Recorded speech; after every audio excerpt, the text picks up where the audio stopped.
आहे आणि हे आता इराक इस्रायलच्या वॉरच्या बॅकग्राऊंडवरती सरळ सरळ स्पष्ट होत आहे की इराण सारखा देश हा अमेरिकेला सुद्धा भीक घालत नाही अशी असणारी परिस्थिती आहे। आणि भारतामधलं असणारं जे युद्ध आहे, जी लुटूपुटूची लढाई झाली, त्याचा पूर्ण ज्याला आपल्याला म्हणता येईल कंट्रोलच एकंदरीत ट्रम्पच्या हातामध्ये होतं असं त्या ठिकाणी दिसतंय। तुम्ही किती दिवस लढायचे, किती तास लढायचे याचं सुद्धा ट्रम्पने ठरवलं आणि त्यांनीच त्याचा पूर्ण विराम केला अशी असणारी परिस्थिती आहे। भारताच्या पंतप्रधानाकडे ही ताकद राहिली नाही की आम्ही ट्रम्पचं मान्य करत नाही असं म्हणण्याची सुद्धा ताकद राहिली नाही अशी परिस्थिती आहे। याच दरम्यान काही जवानाने आपलं आयुष्य देशाला अर्पण केलं, इजा झाली, त्याच्यामध्ये काही जण दगावले अशी असणारी परिस्थिती आहे। मुंबईसारख्या शहरामध्ये घाटकोपर, रमाबाई नगर, कामराज नगर या ठिकाणी राहणारे मुरली नाईक हे अग्निवीर म्हणून होते। त्यांना लाईट इन्फंट्री रेजिमेंट जे होतं त्या लाईट इन्फंट्री रेजिमेंटमध्ये त्या ठिकाणी अडॉप्ट करण्यात आलं होतं। त्यांचा जो स्पॉट होता त्या मेजरने डिफाईन असं केलेलं आहे की डिफेंडेंट लोकॅलिटी 507 मोटार पोझिशन, अशा पोझिशन मध्ये त्यांना असताना तिथे नेमण्यात आलं होतं। मुरली नाईक ते ऑपरेटर म्हणून होते आणि त्या ऑपरेटर म्हणून असताना त्यांना वीरगती प्राप्त झाली अशी परिस्थिती आहे। या पूर्ण कायद्यामध्ये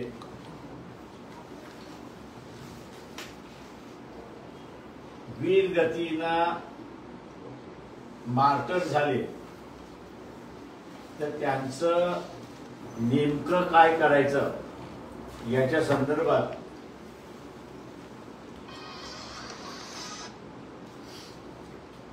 कुठेही उल्लेख नाही आणि म्हणून जे बेनिफिट्स मार्टर यांना मिळतात ते अग्निवीरांना मिळत नाही अशी असणारी परिस्थिती आहे। या संदर्भातला असणारा दिल्ली हायकोर्टामध्ये अग्निवीर स्कीमच्या संदर्भातलं पिटिशन गेलं होतं। ही स्कीम घटनाशीर आहे असं मानण्यात आलं।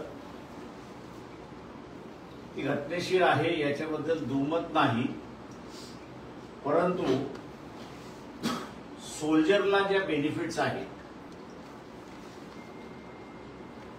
त्या बेनिफिट या अग्निवीरांना सुद्धा त्या ठिकाणी लागू होतात, त्यांना वीरगती प्राप्त झाली तर। आपल्या पुढे असणारं महाराष्ट्र शासनाचं असणारं एक GR आम्ही असणारं हे केलेलं आहे की त्याच्यामध्ये त्यांनी नमूद केलेलं आहे वरती की कुठल्याही पद्धतीने असताना त्याला वीरगती प्राप्त झाली तर त्याला मदत मिळेल अशी असणारी परिस्थिती आहे। पण दुर्दैवाने केंद्र शासन की जे सिंदूर बद्दलचा असणारा कॅपिटलाइज करायला निघालेला आहे आणि महाराष्ट्राचं सरकार हे कुठल्याही पद्धतीने असणारं त्यांना कॉम्पन्सेशन द्यायला तयार नाहीये। मी मुख्यमंत्र्यांकडे वेळ मागितलेली आहे, या संदर्भातली 1-2 दिवसात वेळ येईल असं मी त्या ठिकाणी गृहीत धरून चालतो आणि त्या संदर्भातला असणारा निर्णय लावून घेण्याचा भाग आहे। केंद्र शासन किंवा महाराष्ट्र शासन या दोघांनीही या संदर्भातली भूमिका जर घेतली नाही तर आम्ही हायकोर्टाचे दरवाजे ठोठावल्याशिवाय राहणार नाही अशी परिस्थिती आहे। ही जी वीरगती ज्यांना प्राप्त झाली त्याच्या पाठीमागची एक भावना होती की त्याला कुठेही हे वाटता कामा नये की माझ्या कुटुंबाचं कोणीही